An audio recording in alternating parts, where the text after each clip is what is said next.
Oke, kalau gitu karena sudah waktunya kita mulai dan partisipannya juga sudah lumayan banyak, sudah ada 47 partisipan. Oke, langsung saja kita mulai acara hari ini. Selamat pagi Bapak Ibu. Selamat pagi, semangat. Pagi. Datang di acara Century 21 Digital Smart Session. Nah, kali ini kita ada kedatangan tamu. Seperti yang udah Bapak Ibu ketahui, kita ada Ibu Nia Sita Mahesa. Beliau adalah seorang founder dari NMCO Law & Firm yang sudah bekerja sama-sama Century 21 Indonesia, dan kita hadirkan spesial khusus di hari ini. Halo Bu Nia, bisa disapa Bu Nianya, kita lambaikan tangan ke kamera. Halo Bu Nia, apa kabar? Halo Bu Nia, apa kabar? Baik Pak, Ibu, selamat pagi. Pagi. Oke, Bapak Ibu, perkenalkan saya Ardi dari Century 21 Indonesia yang akan membawakan acara ini dari awal sampai dengan akhir nanti. Karena itu sebelum kita mulai, biasa, mungkin beberapa Bapak Ibu sudah ada yang pernah ikut di sesi online ini, kita akan yel-yel dulu Bapak Ibu. Tapi khusus untuk saat ini yel-yelnya akan saya ubah sedikit. Kalau biasanya Century 21 smarter, bolder, faster aja. Nah, kali ini akan saya ubah supaya lebih semangat lagi. Kalau saya bilang semangat pagi, Bapak Ibu bilangnya pagi sambil dikepalkan tangannya seperti ini. Lalu saya akan tanya lagi, apa kabar? Bapak Ibu jawabnya luar biasa, yes. Terakhir baru Century 21 smarter, bolder, faster. Oke, sudah siap Bapak Ibu ya? Sebentar, saya unmute dulu semuanya ya, biar kita bisa sama-sama. Nia juga boleh ikut, Bu Nia. Siap. Oke, Bapak Ibu kita mulai ya. Sebentar. Kita mulai Bapak Ibu ya. Halo. Pagi. Selamat pagi. Pagi. Apa kabar? Luar biasa. Yes. 2021. Selamat Oke, thank you. Boleh kasih jempolnya juga boleh. Ibu. Sebentar, saya unmute dulu semuanya. Gelap.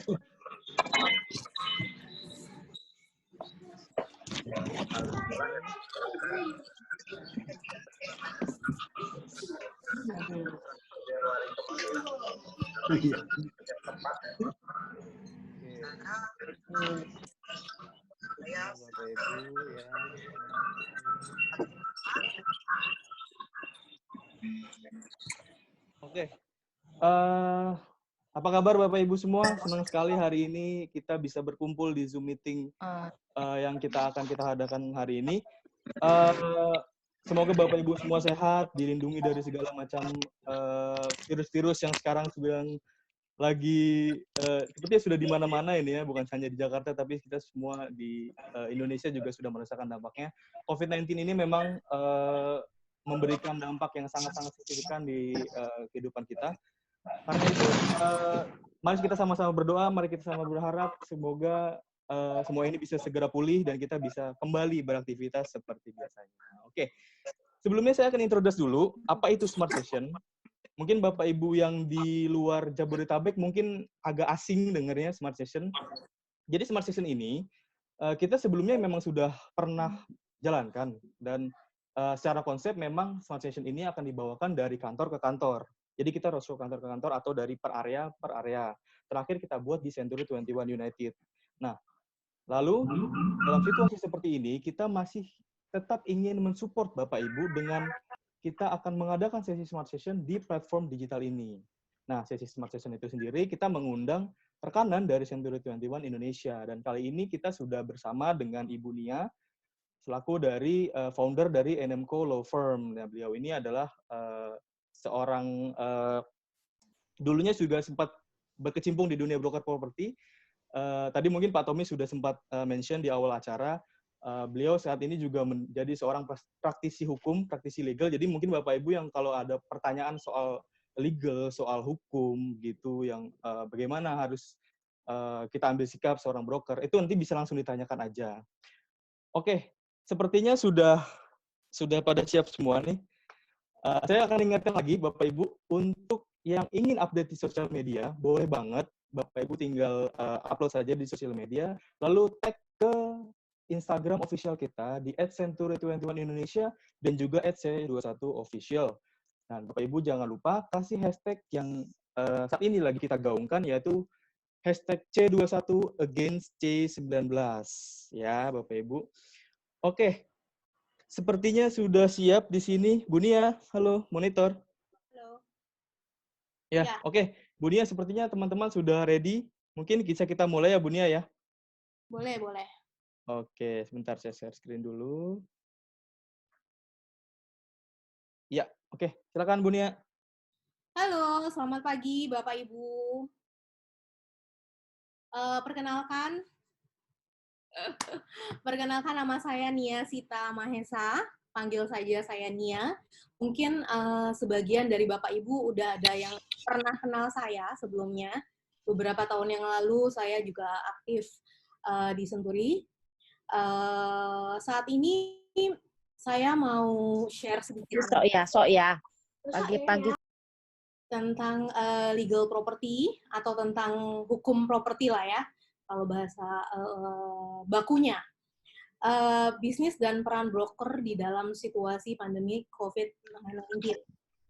Oke. Boleh di slide ya. Discussion point kita hari ini adalah latar belakang industri properti di Indonesia, kebijakan pemerintah terakhir di 2019, kebanyakan 2019, kemudian peran broker properti. Bapak Ibu, kalau misalnya di sela-sela diskusi kemudian mau tanya, ya nanti mungkin raise hand aja atau di unmute aja, biar nanti nggak basi materinya. Tapi harus seputar slide atau materi yang saya bawakan. Kalau sesi terakhir, baru nanti kita bisa Q&A di luar materi saya, misalnya praktek common practice-nya Bapak Ibu di lapangan gimana sih seputar legal, ada kendala apa enggak, kayak gitu. Baik, kita mulai ya Bapak Ibu. Latar belakang, Mas Ardi ini slide-nya nggak bisa kelihatan semua. Kepotong-kepotong, Mas. Halo. Oke. Baik, latar belakang ya, COVID-19 sudah dinyatakan sebagai pandemik global, bahkan melalui Perpu nomor 1 tahun 2020, Presiden Jokowi sudah bilang kalau ini bencana nasional. Bencana nasional di sini masih ambigu, secara orang hukum, apakah kemudian bencana nasional dianggap force gitu kan? Karena banyak banget perjanjian, termasuk perjanjian Bapak Ibu ya, PJP, kemudian PPJB, ataupun mungkin AJB, ataupun dengan perjanjian kerjasama dengan developer ya untuk memasarkan properti mereka itu akan mempunyai efek atau dampak dari pernyataan Pak Jokowi tersebut gitu. Melalui Pak Mahfud MD, beliau bilang kalau misalnya silahkan diinterpretasikan masing-masing gitu kan. Apabila memang perjanjian tersebut mencantumkan causal force majeure, kemudian itu bisa dianggap bisa mendelay atau bisa menunda kewajiban salah satu dalam perjanjian tersebut. Tapi kemudian kalau misalnya masuk ke bisnis yang lebih besar lagi, industrinya, itu agak complicated untuk menerapkannya gitu kan. Jadi kalau saya bilang belum ada ketegasan dari pemerintah apakah si pandemi COVID-19 ini bisa dikatakan sebagai force majeure atau enggak. Okay. Terus selanjutnya untuk di latar belakang virus corona terdeteksi di awal Maret. Kemudian Jakarta ya kita sekarang udah serem banget di mana-mana. Kita semua udah PSBB, sama di kantor saya juga. Kebetulan awal dari tanggal 20 Maret nggak terasa ya, udah sebulan, terus 20 April, terus sekarang di Jakarta sudah diperpanjang lagi sampai 13 Mei gitu. Nggak terasa juga kita puasaan gitu, nanti lebaranan mungkin di rumah seperti seperti itu. Dan pastinya dari dampak COVID-19 ini juga semua perekonomian mengalami penurunan. Banyak PHK yang terjadi ya, teman-teman kita di luar sana yang nggak beruntung karena ownernya atau perusahaannya nggak bisa survive gitu kan. Beruntung Bapak Ibu bergerak di bidang jasa, di mana yang dijual adalah skill Bapak Ibu, bukan kemampuan dagang misalnya atau apa ya. Karena kan kalau misalnya jasa broker itu kan di mana aja, kapan aja, asal ada kuenya gitu ya, asal ada propertinya, mau primary atau secondary, itu masih bisa berjalan gitu kan. Cuman mungkin proses closing-nya itu ya yang agak sedikit delay. Itu nanti kita masuk mungkin ke Q&A. Tadi ada sedikit yang selentingan yang saya dengar soal AJB. Seperti itu. Selanjutnya termasuk industri properti sendiri ya, Bapak Ibu, pasti delay untuk jualan segala macam dan juga daya beli juga pasti menurun. Selanjutnya, industri properti di Indonesia ya, sebenarnya nggak dari sekarang aja. Dari 2017, industri properti juga mengalami penurunan ya. Banyak sekali sebenarnya yang mangkrak gitu kan. Makanya kalau broker itu untungnya, secondary juga dia mangkrak. Oke, saya lanjutkan.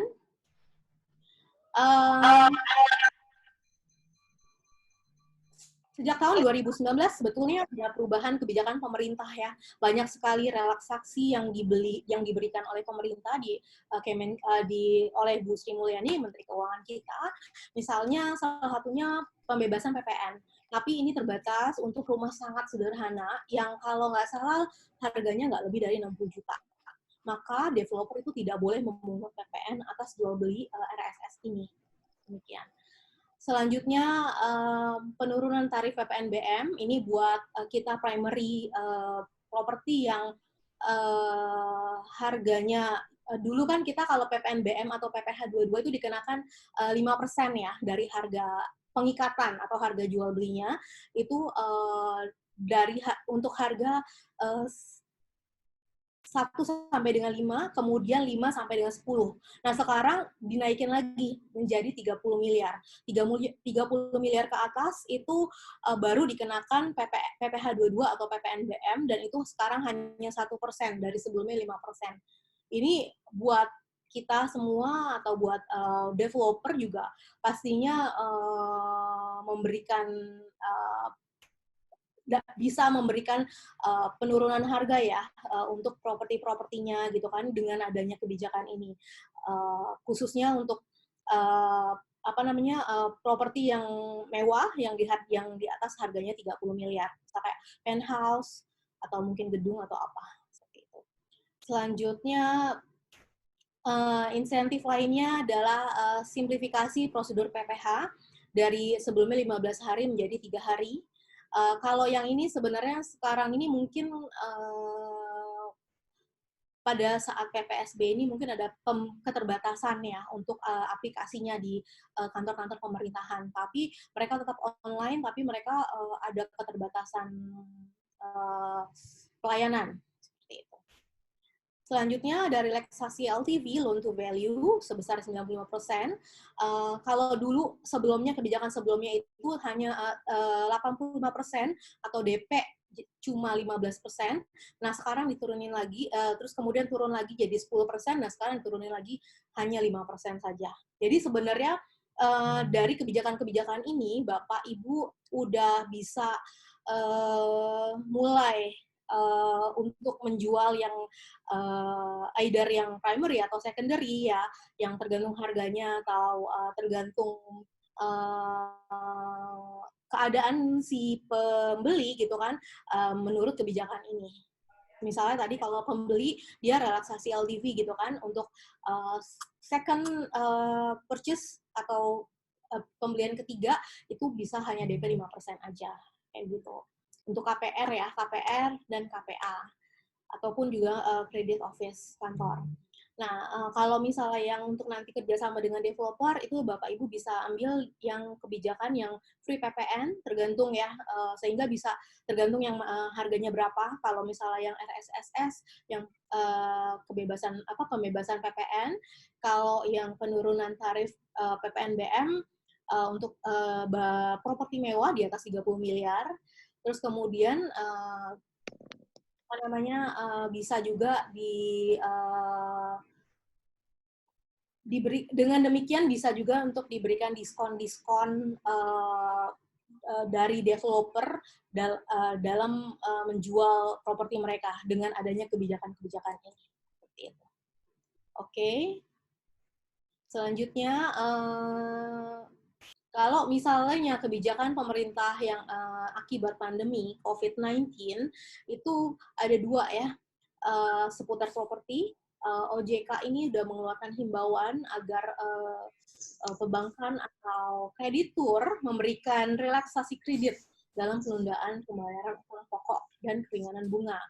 Cuma lagi-lagi ini ada agak dilema ya, karena ini hanya bersifat himbauan peraturannya, bukan bersifat keputusan atau penetapan atau apalah kayak gitu-gitu kan. Jadi bank sendiri yang saya tahu semuanya bisa memberikan relaksasi tersebut kepada debitur atau kepada masyarakat. Mereka nggak punya dasar hukum yang precise mengenai himbauan tersebut. Jadi mereka cuma bilang, cuma himbauan, tapi nggak ada peraturannya. Seperti itu. Sorry, maksudnya nggak ada surat keputusannya. Kemudian ada juga stimulus dari Kementerian PUPR yang memberikan cicilan rumah bersubsidi bagi masyarakat yang berpenghasilan rendah. Itu nanti detailnya kalau misal Bapak Ibu ada yang berminat, nanti akan saya share gitu syaratannya apa aja. Lagi-lagi ya, dalam pandemi COVID-19 ini, saya tadi bilang kalau misalnya Bapak Ibu ini beruntung karena berada dalam industri jasa, perantara, perdagangan, properti, di mana-mana yang akan menjadi selling point Bapak Ibu adalah selling skill. Kalau sepanjang ada pembelinya, kemudian sepanjang propertinya ada, atau kuenya ada, mau secondary atau primary, Bapak Ibu tuh sebagai broker bisa jualan atau bisa nyewa ya, sewa menyewa juga gitu kan. Nah, apa aja sih salah satu yang dapat hal-hal yang bisa Bapak Ibu lakukan during pandemi COVID-19 ini, yaitu berjualan media online ya. Mungkin kalau dari Century 21 juga sudah menyediakan apps penjualan, kemudian juga banyak juga partner-partner kayak rumah.com atau rumah 123, sehingga Bapak Ibu juga bisa lebih aktif lagi. Saya tahu pasti Bapak Ibu sebagian besar sudah berlangganan, tapi bisa lebih aktif lagi dalam listing segala macam online lebih supaya peminatnya lebih banyak. Selanjutnya, tidak melakukan kegiatan pameran tentu saja, karena mall-nya tutup, gitu kan.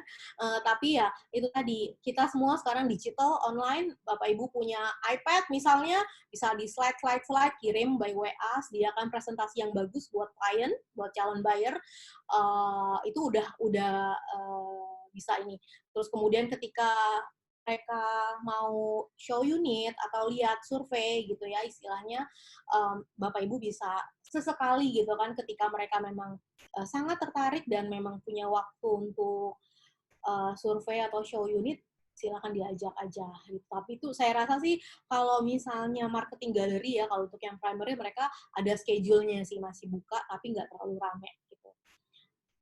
Kemudian untuk pemberian diskon dan kemudahan cara bayar juga sekarang banyak. Tadi kan tadi saya sudah jelaskan di atas, di kebijakan pemerintah ada free PPN, kemudian ada pengurangan relaksasi di PPNBM ya, PPh 22 dari 5% jadi 1%, kemudian juga LTV untuk buyer yang nantinya KPR atau KPA untuk pembelian kedua dan ketiga itu hanya 5% DP-nya.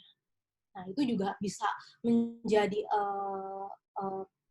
kekuatan Bapak Ibu dalam menjual bahwa oh ada loh dari pemerintah kebijakan-kebijakan ini sehingga bisa kasih diskon atau mungkin juga bisa memancing si pembeli untuk ayo ini beli nih DP-nya cuma 5%. Ayo saya bantu prosesnya. Seperti itu.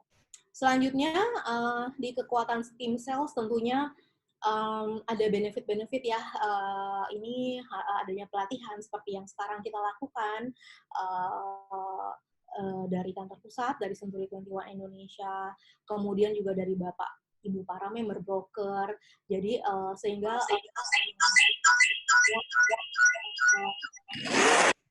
untuk jualan tetap semangat untuk jualan gitu.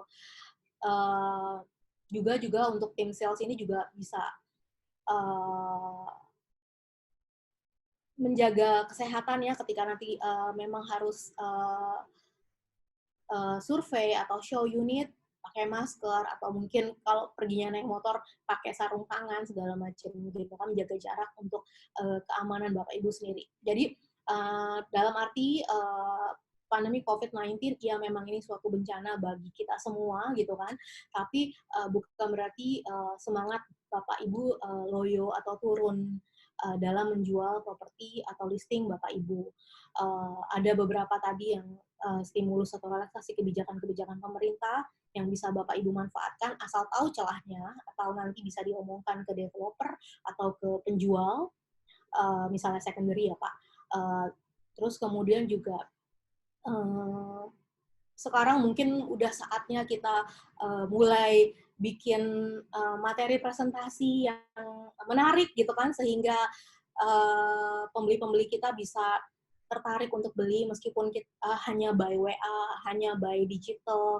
Terus kemudian mungkin ada yang survei sekali-sekali atau show unit, tetap jaga protokol ya kesehatan, pakai sarung tangan dan masker. Seperti itu sih. Oke, overall dari saya hanya itu. Kalau ada pertanyaan, kita buka sesi Q&A ya, Mas Ardi. Silahkan. Boleh. Kalau Bapak Ibu ada yang mau bertanya, bisa langsung sampaikan ke Ibu Nia. Bu Nia, Tommy, Bu. Ya, Pak. Ya, Pak Tommy, silakan Pak Tommy. Ya. Tadi saya sedikit melihat yang masalah PPN, Bu. Boleh diinin arti itunya. Ada pembebasan PPN ya? Bentar, Pak Tommy. Turunan, Pak. Jadi kalau dulu PPNBM, misalnya kita kalau di Jakarta, pasarnya Jakarta, itu kan dulunya di atas 10 miliar itu PPNBM. Oh iya, enggak, itu tahun. Nah ini nih yang pertama nih, pembebasan pajak. Ini berlaku. Bukan PPNBM. Bukan. PPN, tapi untuk yang di bawah 60 juta. Oh. Itu yang penelitiannya dalam. Iya. Saya pikir secara global ya kan, ini kan bisa masukkan buat developer gitu loh. Betul. Tapi ini harga hanya yang RSS 60 juta aja. Gitu. Tapi kalau saya kayaknya ya yang maksimal yang 60 jutaan ya. Pasti iya. Ya. Ada Bu, rumah masa depan juga udah lebih ya. Ya oke itu sih. Oke, thank you. Thank you, Pak. Oke. Bertanya, Pak. Boleh, Pak Santo, silakan. Halo, Pak Santo. Selamat pagi, Bu. Selamat pagi, Bapak. Selamat pagi untuk semuanya, teman-teman, Pak Tommy, Pak Ardi. Ya. Selamat pagi, Pak Santo. Bu, tadi Ibu sampaikan bahwa masalah pembebasan PPN RSS itu kan sudah keluar sebelum COVID ya, Bu? 19. Artinya bukan lahirnya Perpu terus itu penghapusan, sudah keluar itu, Bu, aturannya. Ya. Yang kedua, Bu, yang ingin kami tanyakan, tadi Bu singgung sedikit mengenai kaitan dengan lahirnya Perpu yang awal Maret itu dikaitkan dengan legalitas daripada transaksi. Mohon dijelaskan, Bu, apakah misalkan ada transaksi AJB di notaris periode setelah keluar Perpu itu apakah itu sah demi hukum atau misalkan batal demi hukum. Demikian juga tentunya untuk pengikatan-pengikatan lainnya, Bu. Terima kasih, Bu. Ya, pertanyaan yang bagus ya Pak Sampo. Sebenarnya maksudnya di sini adalah Perpu tersebut bunyinya adalah menyatakan bahwa pandemi COVID-19 adalah termasuk bencana nasional. Nah, bencana nasional nih buat kita orang hukum gitu kan ya, ada tanda tanya nih, karena nggak jelas gitu kan. Apakah adanya bencana nasional ini dianggap sebagai force majeure? Dan kemudian akan ngefek nggak ke perjanjian-perjanjian, ya kan, atau perikatan-perikatan kita, gitu. Balik lagi ke pertanyaannya Bapak, sebenarnya kalau misalnya di transaksi AJB, kalau sepanjang itu sudah lunas, pembeli sudah melunasi, kemudian sudah menandatangani, para pihak penjual pembeli menandatangani AJB di depan hadapan notaris, kemudian notaris kemudian bawa ke BPN dan terjadi balik nama dan sebagainya, itu sudah terjadi Pak. Itu nggak akan ngaruh force majeure itu. Yang saya maksudkan itu tadi misalnya kayak contoh kasusnya ya Pak, perjanjian kerjasama dengan developer. Misal Bapak kan pasti ada ingin ke developer kan ya, untuk primary gitu kan, kemudian perjanjian jasa pemasaran itu agak delay gitu kan. Misalnya PJP Bapak kan bilang 3 bulan. Terus kemudian gara-gara ada force majeure kan mau nggak mau kan lesu kan gitu kan ya. Nah, ngaruhnya ke situ Pak. Seperti itu. Atau mungkin barangkali begini Bu ya. Karena dampak dari COVID ini bisa jadi developer itu kan pembangunan jadi lambat. Itu yang mungkin bisa dipakai sebagai alasan oleh developer. Itu yang pertama. Yang kedua, mungkin juga bisa dipakai oleh mereka yang pembeliannya itu misalkan sistem KPR. Kan ini juga pemerintah memberikan himbauan. Ya kan kalau itu baru himbauan ya Bu ya. Artinya kan tergantung dari kebijakan dari masing-masing perbankan ini yang masih membingungkan masyarakat. Karena kalau presiden yang udah ngomong itu harusnya kan berlaku untuk seluruhnya. Tapi ternyata kan tidak demikian. Baru Bank BUMN kalau nggak salah yang sudah memberikan statement bahwasannya itu bisa diberikan kelonggaran gitu. Mungkin yang perlu dipertegas itu Bu. Kalau memang artinya kalau sudah yang Ibu ceritakan tadi nggak masalah, berarti kita nggak worry gitu kan. Takutnya sudah ada AJB yang dilakukan misalkan bulan Maret pertengahan atau April ini ternyata itu batal demi hukum sehingga nanti si penjual itu bisa menuntut gitu bahwasanya itu tidak sah, itu kan bisa jual lagi. Ya betul Pak. Nah kalau misalnya pokoknya sepanjang AJB-nya sudah ditandatangani di hadapan notaris, kemudian notaris sudah bawa AJB dan sertifikatnya ke BPN untuk didaftarkan balik nama, ya itu sebenarnya udah selesai. Cuma saat ini BPN juga mengalami keterbatasan pelayanan. Gitu. Bukan keterbatasan Bu, BPN itu sekarang tutup kerekep. Iya. Tutup Bu. Kami juga ada kaitan dengan di BPN Depok itu semula katanya tanggal 6 April buka. Ternyata tanggal 6 April notaris datang ke sana, pengumumannya diperpanjang sampai tanggal 21. Sekarang 21 mundur lagi ke 28 ya, tapi nggak tahu lagi itu nanti sampai kapan. Sehingga banyak transaksi-transaksi yang mestinya sudah selesai jadi nggak selesai. Iya, betul. Begitu. Pokoknya sepanjang BPN-nya nanti sepanjang sudah dibawa ke berarti kan notaris Bapak udah bawa ke BPN ya. Nah, itu berarti udah selesai, tinggal proses balik namanya aja sih gitu. Benar sudah selesai, cuman penundaan aja. Yang ini belum sampai, baru mau pengecekan sertifikat, Bu. Oh, oke. Kalau mau belum sampai, nah berarti di Bapak sudah di PPJB-nya itu bisa jadi nanti perpanjang misalnya untuk tergantung ya Pak, ini case by case soalnya apakah di PPJB Bapak itu detail harus tanggal sekian gitu kan dilunasinya seperti itu. Karena kan baru pengecekan sertifikat berarti kan belum jadwal pembayarannya belum selesai kan Pak? Iya. Jadi kalau itu sudah diatur Bu, sudah dibuat fleksibel mungkin lah bahwa misalkan pembayaran DP itu dilaksanakan pada saat pertama UTC. DP baru dilaksanakan setelah dilakukan validasi dan pengecekan sertifikat. Nah ini yang mungkin juga perlu saya tanyakan kepada Ibu, itu aturan mana itu ada validasi sertifikat itu, Bu? Oh, itu memang dari BPN, kalau dari notaris juga. Baru Januari 2020 ini ya Bu berlaku ya? Enggak Pak, kalau mau transaksi itu pasti notaris PPAT dia akan ngecek dulu validasi. Akan ngecek betul, validasi Bu. Validasi apanya nih Pak dia bilang? Sertifikat. Jadi sekarang ini, kebetulan kan Maret kemarin kita ada AJB. Itu prosesnya sebenarnya terasanya di Februari. Itu perlu waktu sampai 3 minggu lebih karena alasannya notaris itu ada peraturan baru dari BPN. Apakah BPN ini berlaku untuk nasional atau hanya Tangsel sama Depok itu sama. Katanya sertifikat itu divalidasi dulu baru bisa dicek. Validasi itu berkaitan dengan ukuran, kalau cek itu keabsahan. Yang saya nggak habis pikir, ini kan berarti bertentangan dengan apa yang disampaikan oleh Presiden kita yang kerja, birokrasi harus dipangkas habis. Tapi ini kan malah justru ditambah. Karena bagaimanapun konsekuensinya ke kos itu, Bu. Walaupun mungkin di sana free, tapi kan tetap notaris ngecas gitu. Nanti saya cek Depok ya Bapak ya. Coba saya tanya teman-teman notaris yang Depok ya Pak. Nanti saya ini ke Bapak deh, kontak Bapak. Baik, terima kasih Bu. Ya, Bu. Senturi berapa Pak? Senturi mana? Dari Center Excellent. Ya. Pak Samto dari Center Excellent. Ya.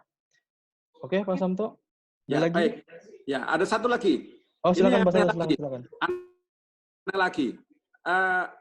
Ada aturan dari kantor pajak di Sawangan, ya.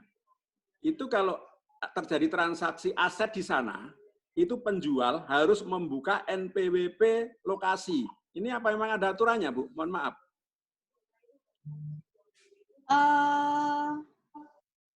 Maksudnya membuat, Pak? Iya, membuat NPWP Sawangan, supaya katanya setoran pajaknya itu masuk langsung ke Sawangan. Oh, ada aja ya. Emang penjualnya jual mana, Pak? Dari Jakarta Selatan. Ya ribet dong, orang suruh pindah KPP. Lah iya, itu dia. Tapi itu ditulis, Bu, ada bannernya gitu, bahwa untuk memudahkan transaksi harus membuat NPWP setempat di aset gitu. Saya cek ke KPP Sawangan ya Pak ya itu ya. Nah, monggo Bu. Saya ada bannernya, nanti bisa kami kirim kalau gitu. Foto deh nanti Bapak WA saya aja deh. Ya. Penjual KPP Sawangan harus pindah dong ya, berarti pindah KPP dong. Bukan pindah Bu, membuka NPWP khusus untuk Sawangan. Loh, kan kalau NPWP itu kan wajib pajak nih. Kalau misalnya wajib pajak kan misalnya.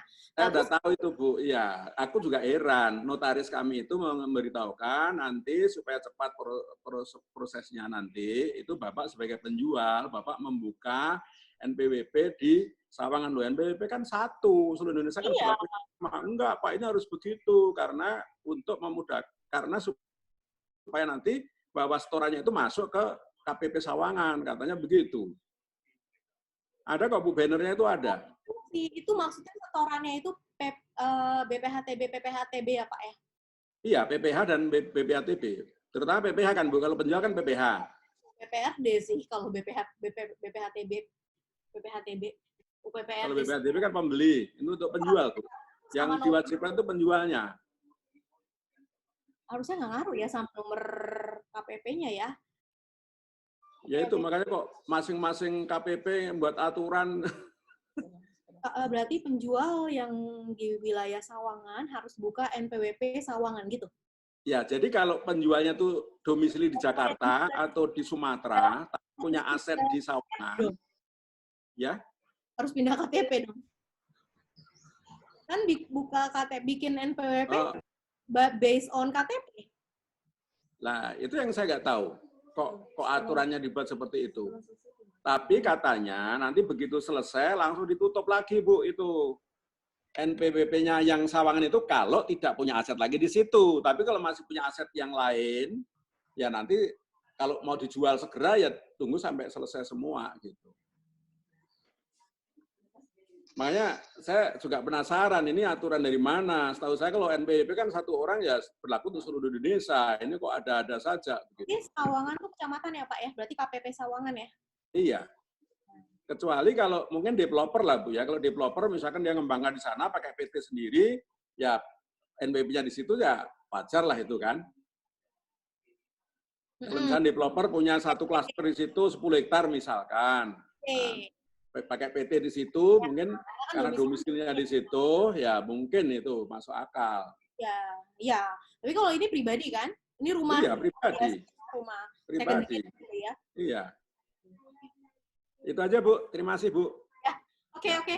Makasih Pak Samto. Nanti coba saya cek ya. Monggo. Masih. Oke, terima kasih Pak Samto. Lalu selanjutnya saya dapat pertanyaan dari Pak William nih, Bu Nia. Ini pertanyaannya agak panjang. Pak William dari Platinum bisa langsung aja Pak interaksi dengan Bu Nia. Halo Pak William. Halo, terima kasih Pak. Silakan Pak William, silakan. Selamat siang Bu Nia. Selamat siang semua teman-teman semua.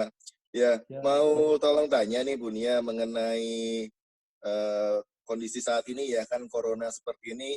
Kita mau transaksi itu kan banyak halang rintangannya ya Bu ya. Mulai dari ketemu customer segala macam sudah repot. Sekarang pada waktu kita mau transaksi banyak kendala baik dari BPN-nya yang ada pembatasan waktu, dari Bapendanya yang validasi pajaknya juga terkendala waktunya, KPR-nya juga, bank itu juga persetujuan juga tambah rumit. Nah itu kira-kira untuk mengatasinya bagaimana ya Bu? Karena kita kan agent properti ini kan ya pinginnya kan closing ya Bu ya, pinginnya kan closing ya. Nah kalau terjadi pending seperti ini kita nggak closing kan juga eman-eman. Nah menurut Ibu gimana ya Bu caranya biar kita bisa tetap closing? Apakah kita buat PPJB lunas dulu ataukah kita buat semacam apa gitu menurut Bu Nia? Kemudian untuk pengecekan sertifikat, apakah bisa melalui SKPT saja, Bu, kopi sertifikat atau seperti apa? Jadi memudahkan, menurut Ibu, bagaimana ini saya ingin ada masukan dari Ibu, ya untuk kita semua biar bisa tetap closing, Bu. Itu aja. Terima kasih, Bu Nia. Iya, makasih Pak William. Kalau misalnya di Bapak Semarang ya, di Semarang BPN-nya buka tapi terbatas gitu ya Pak? Buka terbatas, Bu. Oke. Berarti kan Bapak masih bisa pengecekan sertifikat kan? Masih bisa. Masih bisa pengecekan, kemudian Bapak masih di Jakarta juga gitu soalnya. Masih bisa setelah AJB, notaris juga beberapa ada yang buka. Kalau Bapak kesulitan, Semarang ya. Sebenarnya kalau misal masih buka si BPN-nya, UPP tadi Bapenda ya kalau di sana itu juga masih buka ya untuk validasi pajak. Masih buka, tapi hanya kendalanya lama ya dan rumit sekali Bu katanya. Jadi saya juga komunikasi dengan notaris-notaris di sini, memang ada beberapa kendala ya, salah satu di BPN maupun di Bapenda untuk validasi pajaknya. Jadi dari bank-bank pun juga menyampaikan dari validasi pajaknya akan kesulitan Pak. Jadi makan waktu bisa sampai 2 bulan, 3 bulan, bahkan bank sekelas yang luar biasa ya, warna biru itu juga dia sampai 1 bulan juga belum approval saya Bu. Oke. Ya tapi seenggak-enggaknya memang lagi-lagi ya, tadi balik lagi ke COVID-19, memang semuanya ini dampak gitu lah, berdampak pada ekonomi kita termasuk Bapak Ibu gitu kan. Mau closing tapi ini si birokrasinya nih yang bertele-tele gitu kan gara-gara pembatasan pelayanan ini gitu. Cuma Bapak masih beruntung kalau misalnya masih buka, kemudian juga Bapendanya masih buka segala macam gitu meskipun ada flow gitu kan. Nah, kalau misalnya PPJB lunas sebenarnya kalau misalnya di dunia hukum itu biasanya kita ngomongnya AJB lunas, AJB Pak. AJB itu baru dibikin bisa dibikin di PPAT setempat, kemudian di dalam situ nanti dibikin tuh seperti AJB biasa, cuman dia disaksikan oleh lurah dan kecamatan gitu. Mungkin kalau misalnya pada umumnya kan kalau sertifikat kan kita harus ke BPN, harus ngecek sertifikat. Tadi kalau Bapak bilang, bisa nggak dari SKPT? Nggak bisa, Pak. Itu harus memang pengecekan sertifikat, harus di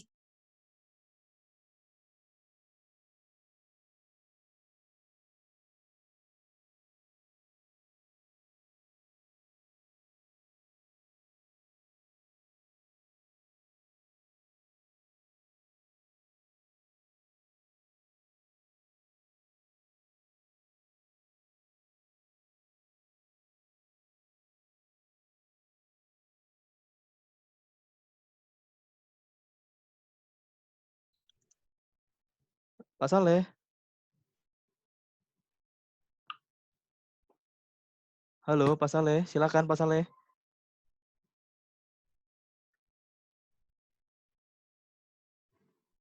Ya, halo, Pak Saleh. Silakan, silakan. Jelas ya, Pak. Ya, Bu Nia, saya mau nanya Bu Nia, terkait maklumat yang dari OJK mengenai program restrukturisasi atau relaksasi itu, Bu ya. Itu apakah setiap bank itu semacam keharusan untuk menjalankan program yang dari OJK buat nasabah yang mengajukan permohonan relaksasi, ataukah memang dikembalikan kepada masing-masing banknya, Bu, kebijakan internal bank? Ataukah memang ada syarat dan ketentuan bahwa hanya nasabah tertentu yang bisa diterima program restrukturisasi, atau memang itu tanpa syarat itu, Bu? Oke. Kira-kira gimana, Bu? Itu sebenarnya balik lagi kebijakan bank, Pak. Makanya itu kan yang Pak Jokowi, OJK itu kan bilangnya hanya himbauan, menghimbau pada perbankan atau pemberi kredit atau kreditur untuk memberikan relaksasi dalam debitur membayar tagihan cicilannya, angsurannya gitu. Nah, itu yang jadi pro dan kontra gitu kan. Karena apa? Karena nggak tegas.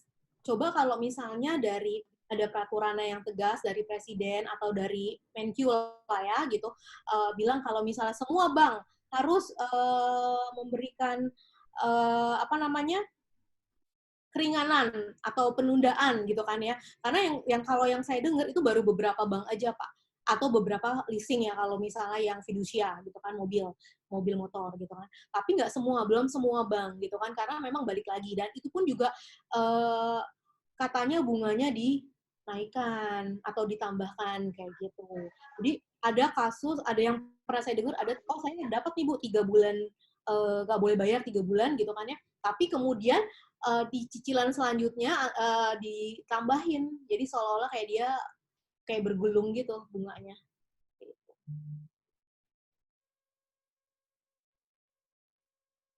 Itu Pak Saleh. Ya, Bu, jadi artinya Bu Nia, kalau ada bank yang tidak menerapkan program restruktur tersebut, artinya nasabah mau nggak mau nerima, Bu. Ya, soalnya itu bukan peraturan, himbauan. Himbauan. Gitu. Jadi ada yang memang bank-bank yang memang dia kasih keringanan, terus dengan syarat A, B, C, D, dan tentunya bunganya jadi ditambah ya. Jadi kan dipending 3 bulan, tapi di sana jadi ngerolling gitu kan, di akhir tenornya gitu kan. Tapi ada juga yang nggak mau kasih sama sekali gitu untuk keringanan. Setahu saya ya Pak ya. Iya. Oke, baik. Ya Pak Saleh ya. Iya. Oke, sudah Pak Saleh? Ya, terima kasih. Oke, terima kasih Pak Pak Ardi, mau tanya dong Pak Ardi, boleh? Oh ya, oke, boleh Pak Tommy, silakan Pak Tommy. Bu Nia, tanya nih mengenai, kebetulan kan kita mainnya di primary Bu, ya. Mengenai post major ini Bu, ini bisa jadi celah nggak ya? Kita harus hati-hati juga nih berarti ya, kalau memang developer lalai bangun segala macam dia pakai alibi post major seperti ini gimana ya, lebih ininya, karena kan kita juga nggak mau sebenarnya COVID ini berlama-lama kan, tapi ada celah ke sana nggak? Kita harus lebih lihat di MOU-nya apa gimana ya? Thank you. Ya, jadi kalau misalnya di perjanjian kerjasama pemasaran dengan developer, biasanya itu kan pasti ada ya pasal force majeure.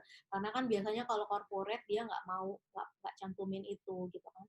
Tadi juga ada tadi saya lupa antara Pak Samto atau Pak William juga ngomong, oh pembangunan mereka juga delay karena kan tukang-tukangnya juga kan pasti nggak bisa melaksanakan konstruksi gitu kan.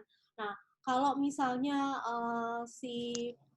kita lihat dalam perjanjiannya Century 21 dengan developer, misalnya bisa diperpanjang, misalnya ada klausul itu dan pasti kan mereka akan delay, kita perpanjang aja untuk kerjasamanya. Misalnya tadinya sebelumnya hanya setahun, ya biasanya umumnya setahun ya Pak Tommy, setahun, lalu kita perpanjang lagi, silakan tergantung kesepakatan gitu kan. Nah, tapi yang itu sih nggak ada masalah ya. Yang akan jadi masalah adalah ketika konsumen kita udah beli, kemudian gara-gara force majeure ini, terus mereka telat bangun, apalagi yang udah pada tanda tangan PPJB. Gitu kan ya? Nah, kalau misalnya seperti itu case-nya, sebenarnya ada pemeraturan dari PUPR, Kementerian PUPR, itu yang bilang kalau misalnya si developer itu telat bangun atau telat handover serah terima, maka mereka berkewajiban untuk membayarkan kompensasi. Nah, kompensasinya besarnya berapa itu tergantung kebijakan dan prosentasenya dari masing-masing developer. Karena beda-beda, sepengetahuan saya beda-beda ya untuk di Jakarta, di Indonesia gitu kan. Tapi yang pasti kalau misalnya memang nanti konsumen Bapak Ibu ada yang case-nya seperti itu nih, udah tanda tangan PPJB, terus udah gitu nggak taunya si developernya mangkrak gitu kan ya udah, terus tapi di PPJB itu dijelasin tuh kalau misalnya serah terimanya tanggal berapa, say tanggal 31 Desember 2020 ya kan. Kemudian telat nih pasti kan telat dong karena kan ini 3 bulan berhenti ya Pak. Ya ada Maret lah ya, sebulanan ya, taruhlah 3 bulan lah ya gitu kan ya. Pasti kan mereka juga delay kan ya. Ya udah push ke developer untuk bilang surati ke konsumen bahwa dengan adanya ini juga pasti akan telat, tapi mereka juga bisa memberikan kepastian bahwa kapan sih sebenarnya mereka bisa bangun lagi dan mereka bisa serah terima. Otherwise, ya mereka berdasarkan peraturan Menteri PUPR itu harus memberikan kompensasi kepada konsumen. Oke. Intinya kan sebenarnya kan di itu juga pasti ada grace period, ya kan, biasa 6 bulan untuk mereka misalkan delay gitu kan. Nah, saya cuma khawatir kan ini dijadikan alasan oleh developer gitu ya. Nah, di satu sisi lagi Bu, ada developer yang memang terus bangun, ya. Contohnya kayak Ciputra Group itu setahu saya tetap mereka bangun, ya kan. Nah, apakah kebijakan yang relaksasi tadi ini balik lagi cuman himbauan sih ya. Jadi kalau banyak sekali klien kita yang minta pending angsuran gitu kan karena bisnisnya terdampak gitu loh. Nah ini nggak ngaruh sebenarnya ya Bu ya? Nggak ngaruh Pak. Lagian kalau misal itu dia kreditnya ke install ke developer atau ke bank? Developer. Kalau ke developer ya itu kebijakan si developer kan. Dia bisa aja kan ubah, namanya kan PPJB itu kan kesepakatan para pihak gitu kan. Jadi nanti kalau misalnya si developernya bilang boleh deh saya ini kalau ada yang mohon kan ya gitu kan, saya misalnya balloon lah apalah ya skema pembayarannya gitu, ya silakan aja gitu. Balik lagi intinya kebijakan developer ya. Kalau KPR pun tadi sama berarti ya kayak Pak Saleh gitu, saya bisnis resto semua tutup gitu kan.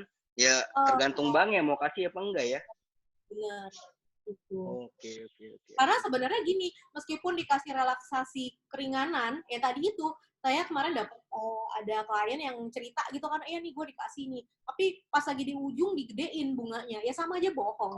Berarti kan dia beli properti itu nggak harga, jadi nambah ya harganya kan per bulan. Iya. Pasti ada dikasih bunga ya. Karena mereka memang bisnis leasing atau finance itu kan emang dari bunga kan hidupnya. Oke Bu Nia. Thank you Bu Nia. Jadi kalau misalnya Bapak Ibu yang ada kerjasama dengan developer ya atau mungkin dengan bank ya coba tanya aja gitu kan ya mengenai kebijakannya bagaimana untuk relaksasi untuk para konsumen, kemudian juga untuk developer mau misalnya yang nggak menyelesaikan pembangunannya ditanya aja, ini kira-kira mau diem sampai kapan? Terus mereka tolong Boya suratin ke konsumen gitu kan, biar kita juga sebagai marketing ada tanggung jawab ya ke konsumen kita bahwa nanti selesainya misalnya tahun depan baru dilanjutkan lagi atau gimana seperti itu. Atau mungkin misalnya dengan tidak adanya pembangunan bisa mohon dong nih kan developer nggak ngebangun gitu kan, kontraktor nggak bangun, berarti ya udah kita juga libur juga nih bayarnya. Nah itu nanti kalau misalnya memang ada surat seperti itu ya nanti tinggal PPJB-nya di amendment gitu atau dirubah. Supaya nggak bunga berbunga ya, atau supaya nggak default, nggak investasi si konsumennya. Halo, mau nanya dong. Ya, sebentar Pak Tony. Saya ada pertanyaan dari Ibu Dwi. Saya mau ke Ibu Dwi dulu. Ibu Dwi dari Zawa. Pak Tony habis Ibu Dwi ya. Halo Ibu Dwi dari Zawa. Pagi Pak. Pagi Ibu Dwi, silakan Bu Dwi. Bu, saya mau nanya, kalau misalnya BPN-nya tutup sama sekali, itu bagaimana untuk transaksinya, Bu? Ibu bilang tadi Jakarta tutup ya? Iya. Kalau itu Ibu udah beneran datang, terus beneran tanya atau gimana? Saya notarisnya bilang, Bu, itu tutup. Katanya kemarin tuh buka tanggal 21, saya tanya lagi, masih tutup. Jakarta mana, Bu? Jakarta Barat. Oh, Barat. Kemarin sih ngecek ke pusat tim saya, itu masih buka, cuman dia pelayanannya terbatas, gitu kan. Mungkin kalau misalnya tadi balik lagi ya, Ibu Dwi ini sekarang mau closing udah selesai AJB ya? PPAT tengah tangan? Belum. Jadi, mau AJB. SPK dari bank sudah setuju, hanya tertunda BPN dan pajaknya tutup. Apanya yang tutup? Pajak? Iya, kantor pajak untuk validasinya nanti. PPRD. Harusnya sih buka ya, Bu ya. Karena setahu saya dari Anies sendiri gitu ya, mereka tetap buka tapi ada pembatasan layanan kayak gitu. Kemarin pun juga saya ngecek ke Jakarta Pusat, kemudian UPPRD Jakarta Pusat ya salah satu kecamatan lah ya random gitu. Mereka buka, cuman tergantung nih layanannya apa. Kalau misalnya cuma bisa by phone, mereka bisa by phone tanya jawab. Kan biasanya kadang-kadang cuma konsult doang ya Bu ya. Untuk pengecekan sertifikat Bu. Iya, nah makanya harusnya sih buka seperti tadi Bapak yang di Semarang tuh, Pak William gitu. Tapi kalau misalnya case-nya Jakarta BPN Barat tutup, ya mau nggak mau Ibu harus tunggu sampai mereka buka, aktif kembali, terus baru bisa pengecekan sertifikat. Gitu sih, Bu. Oh gitu. Oke, makasih Bu. Iya, makasih Ibu.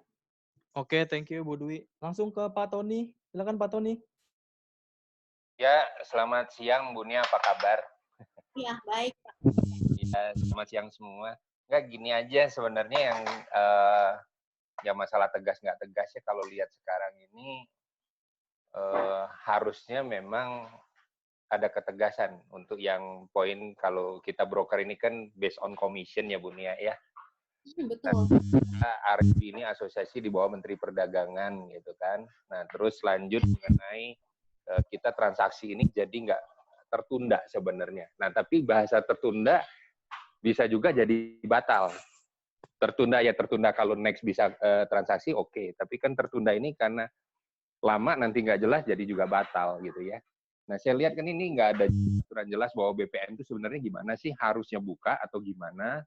Dispenda gimana, KPP buka harusnya gimana, teknisnya katanya online tapi mungkin gaptek atau apa, terus yang namanya mau semi lockdown atau PSBB kan harusnya bahwa mereka itu tetap kerja di rumah atau belajar di rumah itu kan masih tetap ada bahasanya, tetap kerja gitu kan.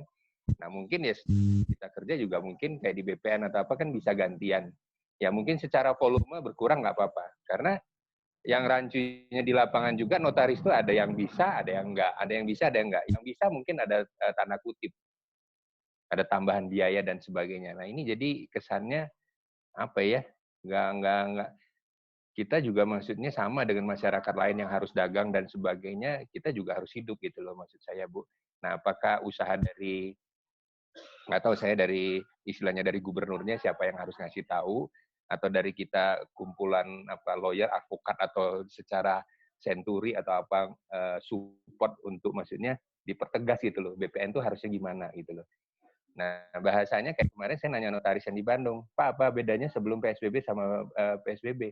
Ya beda, Pak, katanya PSBB, jadi kita nggak bisa ngapa-ngapain. Nah, menurut saya, apa arti PSBB di dalam itu bahwa masih bisa kerja di rumah dan belajar di rumah, ya jadi nothing gitu, Bu, ya. Harusnya kan pembatasan ya Pak Tony ya. Harusnya kalau hanya pembatasan itu ada berjalan gitu kan. Cuma memang tergantung gitu kan. Tergantung ngapain sih gitu kan. Kalau misal di dunia brokerage itu berarti kan yang nggak jauh-jauh dari properti sama BPN sama UPPRD lah ya. Dispenda apa segala macam gitu kan. Nah, harusnya sih setahu saya mereka tetap buka, tapi ada batasan layanan, misalnya operational hours-nya, terus kemudian kalau konsultasi, sekiranya yang bisa ditanya jawab via phone aja, itu bisa, kayak gitu-gitu. Tapi kalau misalnya fisik, kayak misalnya tadi pengecekan sertifikat, atau mungkin mau balik nama, ya mau nggak mau kan, dokumennya emang harus dibawa ke BPN, dan mereka harus terima dong, ya nggak? Kayak gitu. Nah, bagus sekali tuh masukan dari Kak Tony, tapi dari Arebi kali ya Pak ya. Nanti dari ya bisa usulin ke DPP Arebi gitu kan Pak. Siapa sekarang Pak Lukas Bong ya kan? Para ke BPN gitu seperti mereka gitu sebenarnya ketentuannya PPRD segala macam Pak. Kalau misalnya Kemendak tadi Bapak sempat sedikit, kayaknya mereka lebih ke kepatuhannya si broker ini aja sih. Kalau pengawasan dari Kemendak ya, so far penilaian saya. Tapi kalau misalnya untuk tadi kan lebih ke operational atau transaksi gitu ya, itu biasa harusnya sih kita ngenaknya ke kepala kantor atau Kanwil Jakarta ya, daerah ya masing-masing, dan si UPPRD atau dinas pemerintahan daerah, Dispenda ya, kayak gitu. Nah itu bisa deh nanti coba mungkin dari Senturi Tujuan Indonesia ya, Ardi masukkan ke Pak Daniel gitu kan untuk bisa usulin ke DPP Arebi gimana nih gitu. Seperti itu sih. Kalau misalnya karena gini Pak, karena kita aja advokat, lawyer itu aja pengadilan masih buka, cuma delay gitu. Biasanya sidang itu seminggu sekali atau paling lama 2 minggu sekali. Ini bisa 3 minggu atau 4 minggu, depends. Seperti itu. Gitu. Jadi ya harusnya sih tetap sama ya, ada pembatasan, terus kayak audiensnya nggak boleh banyak-banyak di ruang sidang seperti itu. Cuman si para pihaknya doang, kayak gitu-gitu. Nah, harusnya sih BPN, UPPRD, Dispenda gitu juga bisa memperlakukan yang sama supaya bisnis juga tetap berjalan, karena kan masyarakat juga perlu cari duit. Betul, betul Bu. Itu yang saya lihat kan sampai kemarin ada kesaksian notaris di sini, ada data yang hilang karena kan harus divalidasi dicap di BPN secara online sudah clear katanya. Nah itu kan harus masuk. Nah persyaratannya yang di Bandung ini harus pakai pos. Nah diantarlah sama notaris. Nggak jelas yang terima di BPN-nya siapa, hilang itu data kan, itu kan bahaya kan kayak gitu Bu. Data dokumen yang asli yang dikirim itu kan harus melalui pos katanya. Saya bilang apa bedanya pos sama orang pegawai dari notaris yang biasa nganter ke sana. Dan ternyata kan itu dibuat juga karena kasus itu ya udah orang mau cepat transaksi ada notaris ya datang ke sana katanya menentang. Kan itu kan jelek banget gitu loh Bu. Kan ada yang compare dengan ini menertibkan ini gitu loh. Bahwa kayak itu kan sampai sekarang PSBB juga kan cuma pembatasan, bukan berarti tidak sama sekali. Oh juga masih yang memang gitu kan, ya gimana gitu loh.